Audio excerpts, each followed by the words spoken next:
contente de vous retrouver pour cette nouvelle capsule. Et aujourd'hui, on va parler du sport. J'ai toujours fait du sport depuis ma tendre enfance. Et au fil des années, cette discipline m'a beaucoup apporté.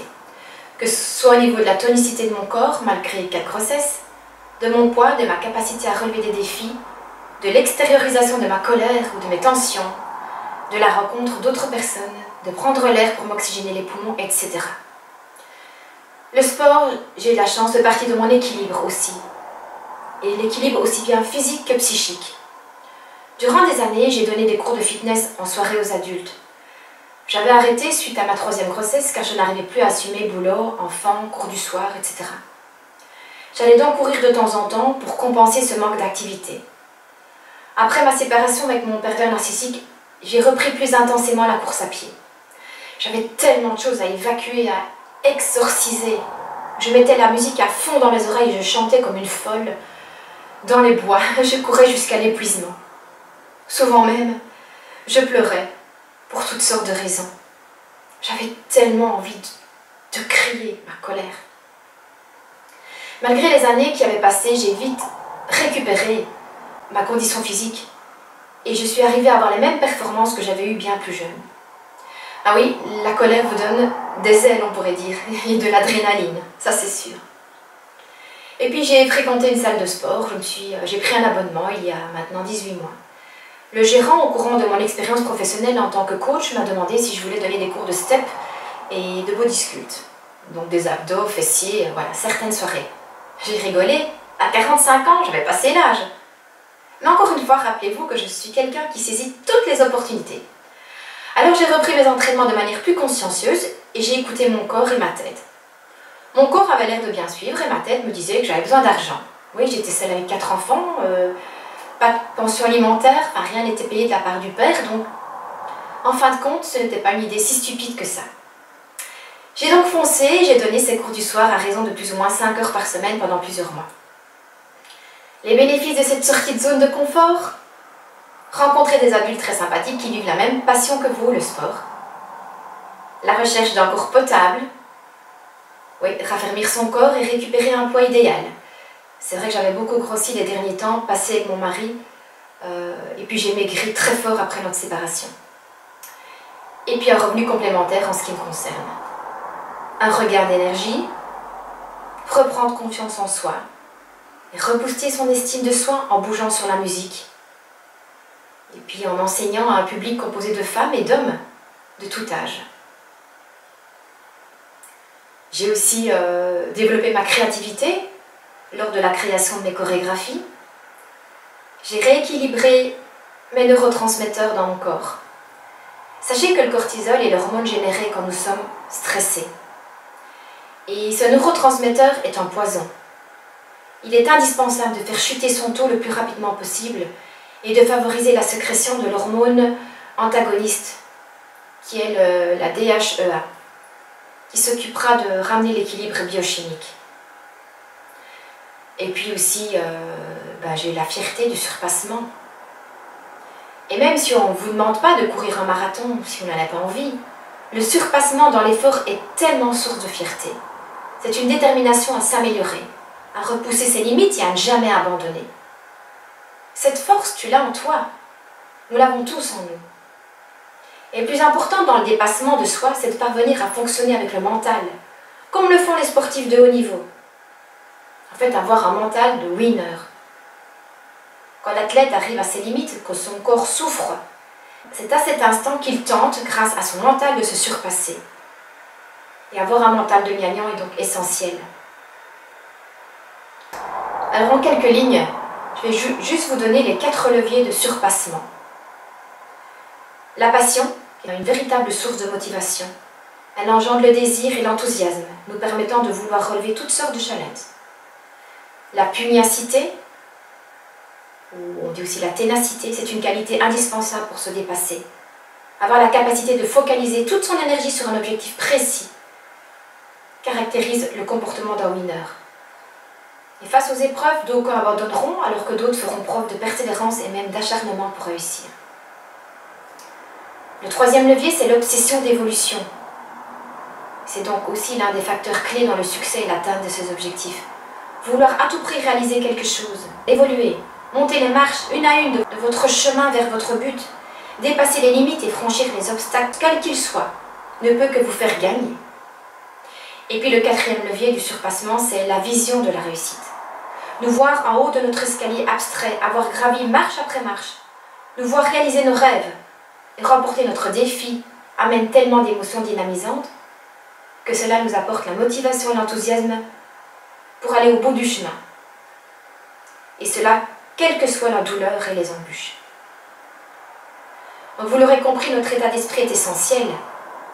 Faire du sport nous aide énormément, mais vous verrez que le parallèle que je viens de faire entre le sport et le surpassement de soi dans la planification de ses objectifs et l'atteinte de ses objectifs, c'est la même chose, c'est la même dynamique. Je voulais vous dire aussi que personnellement, je pense que pour réussir, il faudra éviter à tout prix de nous comparer aux autres. On s'en fiche que l'autre fait plus de sport ou plus d'abdos, tout ça. L'essentiel est de travailler sur nos propres forces et de comparer notre propre performance d'aujourd'hui avec celles que nous souhaitons atteindre et celles que nous avons dépassées d'hier. L'idée de cette démarche est de parvenir à faire un travail personnel sur ce que nous pensons impossible de manière à le rendre possible, en trouvant les moyens nécessaires pour y arriver. Donc face à la difficulté, ayons un réflexe de gagnant en adoptant la positive attitude. Repousser ses propres limites, c'est en fait sortir de sa zone de confort, comme on en a déjà parlé. C'est douloureux, cela nécessite un effort, et cela peut faire peur, c'est pourquoi nombreux sont ceux qui renoncent. Mais la bonne nouvelle, c'est quand on sort de sa zone de confort et que l'on tente de nouveaux comportements à force de répétition, ces nouveaux comportements deviennent des habitudes et contribuent à l'élargissement de celles-ci. Comme le dit si bien mon ami Martin Latulippe, faites une seule chose 1000 fois, au lieu de faire 1000 choses différentes une seule fois. Donc en effet, que ce soit sur un plan mental ou physique, nous avons tous la faculté de nous dépasser, de nous surpasser et de repousser nos limites. Le tout, c'est de le vouloir très fort.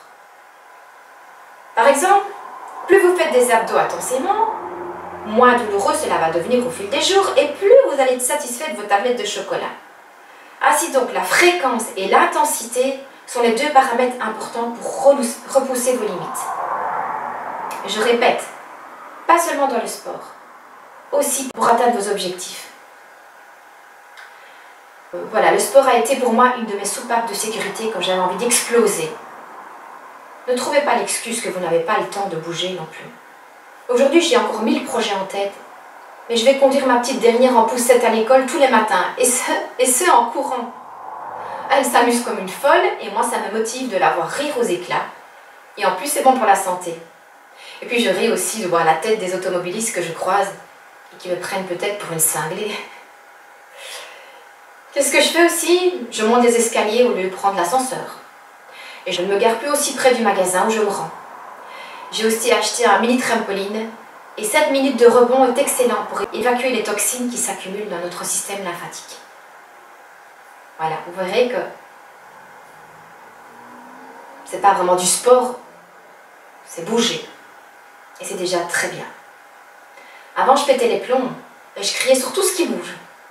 Aujourd'hui, comme je peux évacuer mon trop-plein d'émotions en faisant un peu de sport, en faisant un peu d'activité physique, je ne pète plus les plombs aussi souvent. Et je gère beaucoup mieux mes émotions. Les émotions sont bonnes, quelles qu'elles soient. L'essentiel est de savoir les contrôler et de les comprendre. De comprendre pourquoi on a de la colère, par exemple. C'est vrai, ressentir colère, frustration, tristesse, désespoir est tout à fait normal et même sain, surtout dans notre situation. Accueillez-les, écoutez-les, et puis tâchez de les transformer en émotions dynamisantes. Ainsi, par exemple, ma colère envers ma situation se muait en rage de vaincre et de relever mes défis futurs. Oui, je ne me laisserai pas avoir par mon pervers narcissique. Je vais montrer de quoi je suis capable. Voilà, c'était ma rage de vaincre. Enfin, j'aimerais aussi vous dire que l'effort est synonyme de souffrance quand il n'y a pas de sens à faire cet effort. Par conséquent, l'effort est accepté quand on en connaît la raison et le sens. Donc le but dans le sport est de transformer l'effort en plaisir. Quand on aime ce qu'on fait, et qu'on sait pourquoi on le fait, cela devient un plaisir et la douleur n'est plus du tout ressentie de la même manière. Oui, on souffre en faisant des abdominaux, mais c'est plus aussi douloureux, on va dire. Ainsi donc, quand tu ressens une chose comme négative, efforce-toi de lui associer du positif pour la transformer en une expérience positive. Je dirais enfin que se surpasser dans le sport comme ailleurs, c'est se préparer à affronter la vie avec un grand V. C'est la vivre à fond et donc chercher à l'embellir. Vous êtes d'accord avec moi, j'espère. Alors votre défi du jour, allez chercher un trampoline à 30 € chez Decathlon ou un autre distributeur et commencez de suite. Vous allez être essoufflé les premières fois, mais je vous promets qu'après une semaine, vous le serez beaucoup moins et vous serez beaucoup plus zen. Les experts préconisent de pratiquer une nouvelle habitude durant 21 jours afin qu'après elle devienne un rituel et fasse partie intégrante de votre routine quotidienne. Donc essayez de tenir 21 jours quand vous mettez un nouveau rituel en place. Que pouvez-vous encore faire comme défi du jour? Inscrivez-vous à une salle de fitness ou à un cours collectif si ce n'est déjà fait. Essayez de prendre une amie avec vous qui pourra vous motiver les jours où vous n'avez pas envie d'y aller. Et puis surtout, félicitez-vous à chaque petite victoire que vous atteindrez. À vous de trouver la façon de vous féliciter, mais ne l'oubliez pas, c'est important. Un objectif est bien plus facile à atteindre quand on se récompense à chaque petite victoire. Allez, go go go! À bientôt pour une nouvelle capsule. Prenez bien soin de vous. Allez, ciao ciao!